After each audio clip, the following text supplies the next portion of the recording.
Hi friends, welcome to తెలుసుకుందాంలో. ఈరోజు మన టాపిక్ వచ్చేసి యూనియన్ బడ్జెట్ 2026-27. యూనియన్ బడ్జెట్ అంటే చాలామందికి ఒక టీవీ స్పీచ్ లాగా అనిపిస్తుంది. ఫినాన్స్ మినిస్టర్ మాట్లాడుతూ నెంబర్స్ చెప్తుంది, అదే నెక్స్ట్ డే న్యూస్ పేపర్లో హెడ్లైన్స్గా వస్తాయి.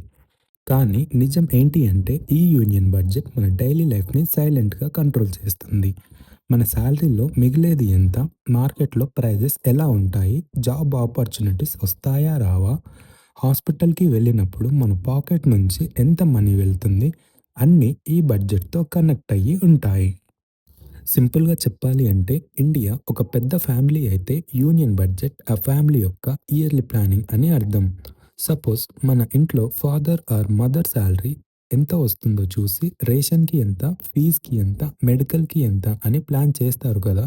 అలాగే గవర్నమెంట్ కూడా ట్యాక్సెస్, జిఎస్టీ, కస్టమ్స్ నుండి వచ్చిన మనీని ఎలా స్పెండ్ చేయాలో డిసైడ్ చేస్తుంది. రోడ్స్‌కి ఇవ్వాలా? రైల్వేస్‌కి ఇవ్వాలా? ఎడ్యుకేషన్‌కి ఇవ్వాలా? లేక హెల్త్‌కి ప్రయారిటీ ఇవ్వాలా? అని ఈ బడ్జెట్‌లో డిసైడ్ అవుతుంది. ఈ ఇయర్ యూనియన్ బడ్జెట్‌లో గవర్నమెంట్ ఒక క్లియర్ మైండ్‌సెట్‌తో వచ్చింది. ఇమ్మీడియేట్ ఫ్రీబీస్ ఇవ్వడం వల్ల ఇండియాకి గ్రోత్ అనేది రాదు. సో, స్లోగా ఫోకస్ అనేది క్యాపిటల్ ఎక్స్‌పెండిచర్‌కి షిఫ్ట్ చేస్తుంది. అంటే ఫౌండేషన్ బిల్డ్ చేయడం. అందుకే ఈ బడ్జెట్‌లో గ్రోత్, జాబ్స్, ఇన్‌ఫ్రాస్ట్రక్చర్, టెక్నాలజీ అనే వర్డ్స్ రిపీట్ అవుతూ ఉంటాయి. ఈ ఇయర్ మన ఎస్టిమేటెడ్ బడ్జెట్ వచ్చేసి 53.5 లాక్ క్రోర్స్. ఈ 53.5 లాక్ క్రోర్స్‌ని గవర్నమెంట్ 2 టైప్స్‌గా డివైడ్ చేస్తుంది. అదే revenue expenditure and capital expenditure. Based on this expenditure government spend చేస్తుంది.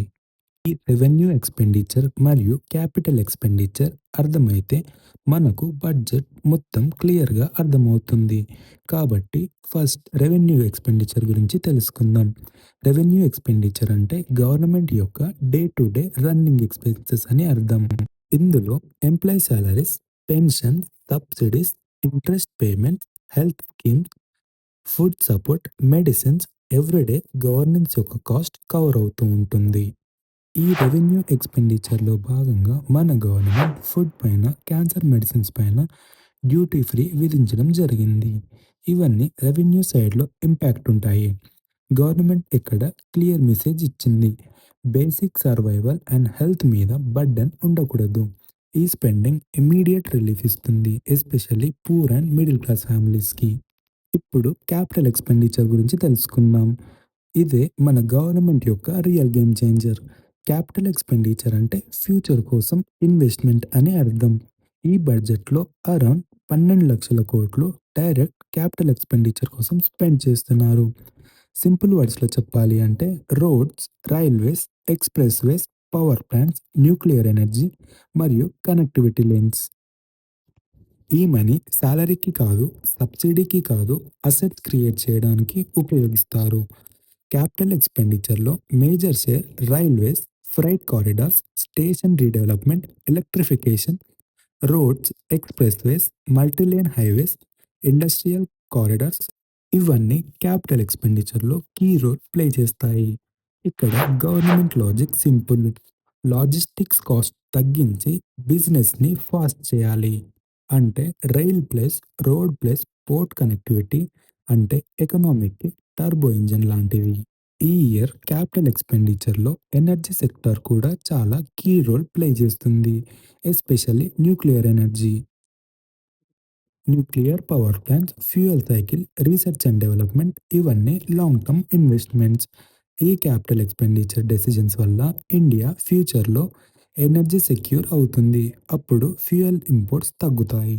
ఈ బడ్జెట్‌లో ఎడ్యుకేషన్‌కి ఎంత ప్రయారిటీ ఇచ్చారో తెలుసుకుందాం. ఈ బడ్జెట్‌లో skill training, digital learning, industry oriented education గురించి మాట్లాడారు. అలాగే టెక్నాలజీ అండ్ ఏఐ గురించి చెప్పుకుంటే ఈ బడ్జెట్ ఫ్యూచర్ ఓరియెంటెడ్. అంటే internet reach, digital services, AI use in education, health, farming, ఇండియాని ఫ్యూచర్ రెడీ చేయాలి అనే డ్రీమ్ క్లియర్‌గా కనిపిస్తుంది. కానీ రియాలిటీలో డిజిటల్ లిటరసీ అన్‌ఈవెన్‌గా ఉంది. కొన్ని ఏరియాస్‌లో సూపర్ స్పీడ్ ఇంటర్నెట్, కొన్ని ఏరియాస్‌లో సిగ్నల్ కూడా సరిగ్గా లేదు. సో, క్వెషన్ ఏంటి అంటే ఏఐ ఇండియా అందరికియా లేక సెలెక్టెడ్ పీపుల్‌కా అని.